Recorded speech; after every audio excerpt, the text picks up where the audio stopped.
السلام عليكم ورحمة الله وبركاته، ازيكم يا حبايبي؟ عاملين ايه؟ يا رب تكونوا بخير. بسم الله والصلاة والسلام على رسول الله سيدنا محمد على اله وصحبه وسلم. النهارده جايين لكم فيديو جديد من قناتكم يلا بينا نلف الدنيا. وهنلف فين النهارده؟ بإذن الله هنلف في محمد نجيب من بره ومن جوه زي ما احنا شايفين كده. هنا احنا في جمال عبد الناصر، شارع محمد نجيب. هنفضل بقى ماشيين في الشارع ونخرم فيه ونشوف الشوارع والحواري والزقايق بتاعة محمد نجيب. ومش بس كده، هنخلص بقى ونطلع على البحر لحد الاخر. كملوا معايا الفيديو للاخر، وما تنسوش لايك وشير واشتراك في القناه وتفعلوا زر الجرس على الكل عشان يوصلكوا كل جديد. واكتبوا لي تحت في الكومنت حبيتوا الفيديو ولا لا، وايه اكتر الفيديوهات بتحبوها، حابين فيديوهات عن ايه تاني.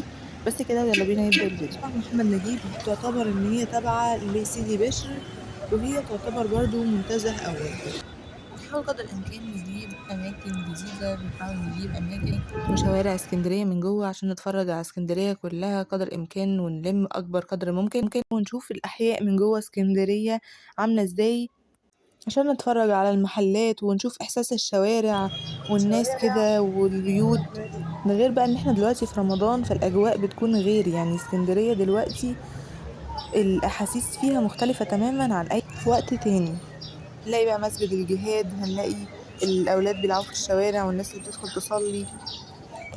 شارع غريب شطا، مش عارفة شطا ولا شطة، يعني بصراحة مش عارفة. كل ما الإنسان ينزل ويغوص جوه أحياء اسكندرية كل ما بيكتشف حاجات تانية جديدة جدا ما كانش يعرف عنها حاجة قبل كده.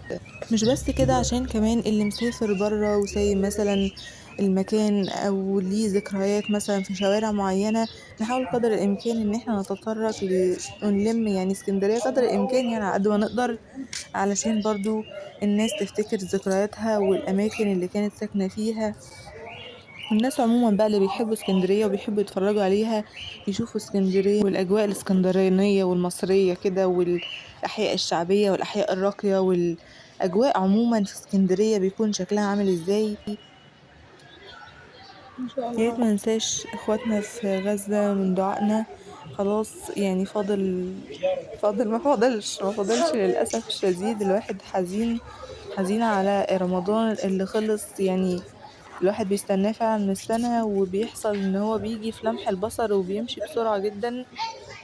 على يمنا في الشارع مسجد الصحابة، في كل سبحان الله ما بنمشي في شارع نلاقي مساجد، يعني كتير في كل شارع تقريبا.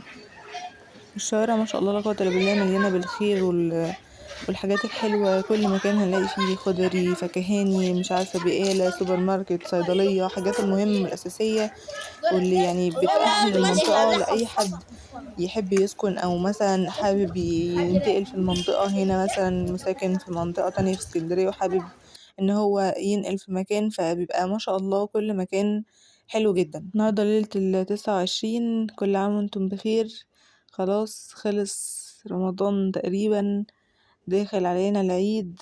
طبعا أكيد الكل بيستنى العيد وبيستنى فرحة العيد ونزول العيد، أو أيا يكن كحك العيد هيقعد ياكله في البيت. بس فعلا سبحان الله كل رمضان بيجي بيكون أسرع من اللي قبله، بيكون بيجري بسرعة عن رمضان اللي قبله كمان. مش عارفة سبحان الله، بحس ان كل رمضان، يعني رمضان اللي فات كان الإنسان مثلا لاحق يخلص حاجات طور من معينة، نفسك. حاجات معينة برضو، أي حاجة يعني في تقدم حصل أو في إنجاز يعني حصل. بس سبحان الله رمضان ده كان سريع جدا جدا جدا، أحلى شهور السنة حرفيا. يعني ربنا يعيد علينا الأيام بخير ويتقبل مننا ومنكم يا رب أي حاجة ولو كانت بسيطة. مش عارفة ليه فجأة حسيت ان الدخلة دخلة عياط، واحنا مش عايزين نعيط دلوقتي عشان عايزين نلحق اللي ورانا بسرعة بسرعة جري. واخر سؤال كنا سألناه من هو ابو الانبياء، والاجابة هو سيدنا ابراهيم عليه السلام. كنت جاوبته في فيديو سوق الجمعة كده على السريع، ما اتكلمناش في الموضوع، وطبعا انتوا عارفين ان الموضوع ده مهم جدا. يعني سيدنا ابراهيم والمعجزة اللي حصلت له، معجزات مش معجزة، فيعني كانش الموضوع المفروض ان هو يعدي كده، فلازم نتكلم عن سيدنا ابراهيم كلمتين كده. طبعا احنا عارفين ان احنا بنقول مقتطفات، ويعني اهم الحاجات او اكتر الحاجات اللي انا فاكراها او متذكراها، لان لو انسان هيتكلم بقى عن حياة نبي او حياة صحابي او ايا كان مش هيخلص، يعني محتاج كده ايه سلسلة من الفيديوهات يقعد يتكلم عن حد واحد بس. يعني شوف النبي بقى محتاج سنة مثلا الواحد يقعد يتكلم، الصحابي شوف محتاج شارع قد عبد ايه، الهادي فمش الجزار. هنخلص. واحنا ماشيين كده بقى بنتسلى نعرف حكاية سيدنا إبراهيم. طبعا كتير مننا عارف ان سيدنا ابراهيم كان دايما بيبحث عن الاله، دايما مش عارف الناس اللي حواليه واهله وباباه بيعبد الاصنام وبيعبد حاجات، بيعبدوا حاجات غريبة، اللي يعبد الشمس واللي يعبد القمر وحاجات كتيرة. وهو دايما كان حاسس ان لا، في حاجة غلط، في حد خلقني وخلق الكون ده، وفي اله اكبر من كل ده، اله هو اللي عمل كل ده. فما كانش مصدق اللي هم بيعبدوه ده خالص. وفي مرة وهو قاعد بالليل لقى كوكب طالع كده، كوكب مارر يعني مش عارفة الكوكب ده بالظبط كان نجم أو حاجة. المهم إن هو بقى قال إيه، هذا ربي. فالكوكب ده عدى ومر ومشي وخلاص ما بقاش موجود. فقال أكيد ده مش ربنا، ربنا بيفضل موجود ما بيمشيش أبدا. وبعدين لقى بعد كده القمر، فقال إيه، قال هذا ربي. برضو القمر بعد شوية اتطفى نوره، فايه قال لا، برضو ده مش ربي. وبعد كده راحت بقى الشمس، فقال هذا ربي هذا أكبر. وكان زعلان بقى ومتأثر، يعني بيقول لئن لم يهدني ربي لأكونن من القوم الظالمين، أو هيكون مع الناس التانيين اللي هم مش عارفين حاجة ومش فاهمين. ولكن برضو الشمس خلاص مشيت، فعرف بقى إن فعلا في رب الكون اللي خلق كل الحاجات دي كلها، اللي بإيده ملكوت الأرض والسماء، اللي بيمشي كل الحاجات دي ويحركها ويتحكم فيها وخالق كل شيء. عرف وبس كده يسكت على كده؟ لا أبدا. أي نبي ربنا بيعرفه ويفهمه ويعلمه طبعا لازم يروح يدعو قومه، يقول لهم يعني يا قوم اللي بتعبدوا الأصنام دي ليه، اللي ما بتسمعش ولا بتنطق ولا بترد عليكم ولا بتعمل لكم أي حاجة، بنعبدها ليه؟ ودايما الرد بتاعهم بيبقى جاهز وواضح، اللي احنا بنعبدها زي ما كان آبائنا بيعبدوها. هما كانوا بيعملوا حاجة واحنا بنعمل زيهم وخلاص، ما لناش دعوة، ما نعرفش ايه صح مش مشكلة، هو خلاص كده. فبقى توعد لهم سيدنا إبراهيم بقى وحط في مخه بقى إيه هيعمل حاجة. وفي يوم من الأيام راح جه بقى عند المكان اللي فيه أصنام كتير بقى، وراح إيه بالفاس وراح مخلص عليهم كلهم ومكسرهم ومدشدشهم 100 حتة. وساب واحد بس اللي هو الكبير خالص، وراح حاطط الفاس إيه يعني على كتفه كده، زي ما يكون إيه اللي هو ده اللي يخلص الموضوع. وجم الناس بقى لقوا المنظر ده طبعا فزعوا واتفجعوا وكل الحاجات، ومين اللي عمل في آلهتنا كده ومش عارف ايه. فقالوا واحد منهم قال انا سمعت حد يعني بتوعد للآلهة وايه واسمه إبراهيم. فجابوه سألوه أنت فعلت هذا بآلهتنا يا إبراهيم؟ فكان ردوا ان يعني إيه، اسألوا بقى كبيرهم اللي هو بقى ايه ممكن هو يكون عمل كده، يعني بما ان ايه على كتفه الفاس وكده. وطبعا هم استغربوا ازاي يعني نسألهم وهم مش بيردوا ومش بيتكلموا. فطبعا كان ايه هنا بقى كان عايز يوريلهم نفسهم بقى، يعني انتوا هو قلتوا ان هم مش بيتكلموا ومش بيردوا، طب بتعبدوهم على اساس ايه؟ يسيبوه ويسكتوا على كده؟ لا طبعا، ده كأي نبي طبعا بيجي لازم يقعد بقى يتأذى ويتعذب من قومه. جهزوا بقى مكان كبير فيه نار على مرأى من الناس، طبعا حطوا سيدنا إبراهيم فيها. بس هل ربنا هيسيبه؟ أكيد لأ طبعا. وهنا بقى كانت معجزة سيدنا إبراهيم، وبقى نزلت الآية يا نار كوني بردا وسلاما على إبراهيم. قد ايه الآية دي والله جميلة جدا، يعني حاولوا كده ان انتوا تستشعروها او تحسوا كده بكل كلمة. يا نار كوني بردا وسلاما على إبراهيم، النار اللي بتاكل كل حاجة بتخليها رماد، بتخليها زي الفحمة، تبقى في ثانية أمر ربنا إذا أراد شيئا فإنما يقول له كن فيكون. خلاص ربنا قال لها تكون باردة وسلام، أي تكون ما بتحرقش، ما بتعملش، ما بتأديش وظيفتها، في ثانية خلاص سيدنا إبراهيم كان قاعد في النار ولا كأن شيئا بيحصل. سيدنا إبراهيم ده يعني بعث كأمة لوحده، يعني هو لوحده كان أمة.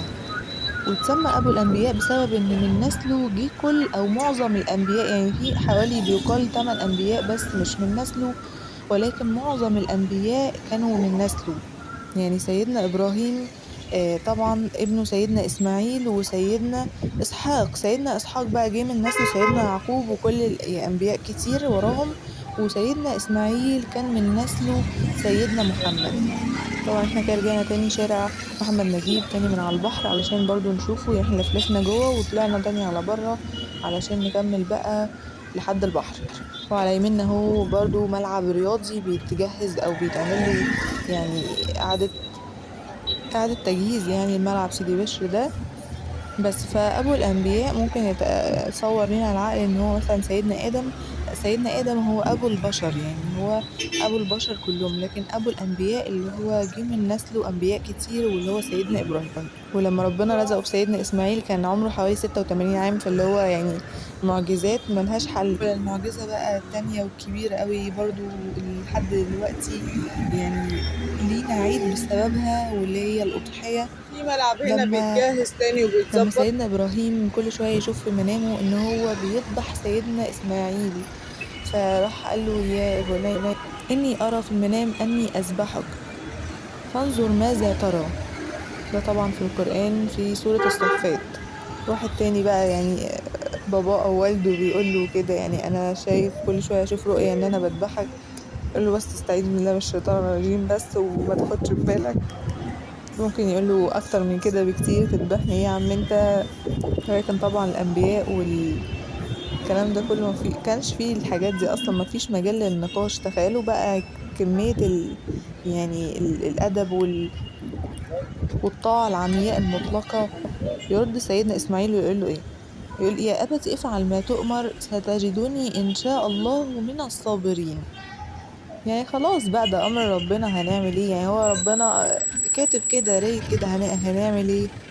تخيلوا انتوا اللحظة ان الانسان يؤمر بحاجة فعل صعب زي ده. فعل ازاي ان انسان كده يشوف رؤية لازم ينفذها، ان هو بيذبح ابنه فلذة كبده قرة عينه، اللي هو ما صدق طلع بيه مثلا من الدنيا اللي كل الكلام ده. بالفعل جه اليوم اللي هما ينفذوا فيه حكم ربنا زي ما اتطلب منهم. وهنا بقى ايه، ينزل بقى كبش كده من السماء، ويكون ده فدية لسيدنا إسماعيل علشان يبقى يوم عظيم ويبقى عيد الأضحى اللي كلنا بنحتفل بيه كل سنة. قصص وعبر في القرآن الكريم كتير، لازم نحاول إن احنا نعرف عنها ونتعظ بيها. حقيقي هتفرق معانا. سؤالنا اللي هنجاوبه بإذن الله الفيديو الجاي هو: من هي ذات النطاقين؟ واللي هيجاوب معانا بإذن الله هنقول اسم الفيديو الجاي. عدينا الشارع اللي فات، شارع العيسوي، من الشوارع المهمة والمشهورة والمعروفة. هندخل كده داخلين على كمال سعد، برضو من أشهر المحلات، اللي هو طبعا موقعه الأساسي في المنشية. كتب وكراسات وحاجات من هذا القبيل، مش كتب يعني كراسات بقى والورق وحاجات الأدوات المدرسية. وهيكون الشارع اللي جنبه شارع خالد بن الوليد. على نفس الصف كده لحد ما نوصل على البحر هنلاقي برضو على يميننا مكان لتأجير السيارات الليموزين والحاجات من هذا القبيل، لحاجات الأفراح والخطوبات والكلام ده كله، تأجير السيارات عموما. وعلى الشمال بقى هنلاقي طبعا أشهر بتاع هريسة في اسكندرية تقريبا، هريسة أحمد حسنين، وهريسة يعني بسبوسة عشان اللي ما يعرفش. بس كده، وما تنسوش اللايك والشير واشتراك في القناة وتفعلوا زر الجرس على الكل. دمتم في رعاية الله وحفظه، والسلام عليكم ورحمة الله وبركاته.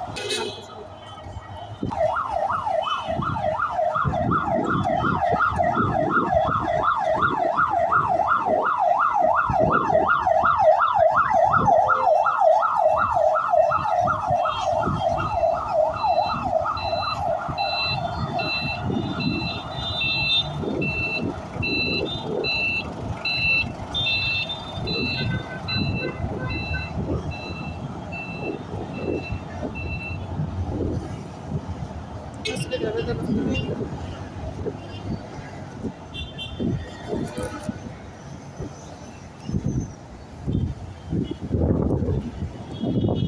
هريسة أحمد حسنين. ادي شارع محمد نبيل.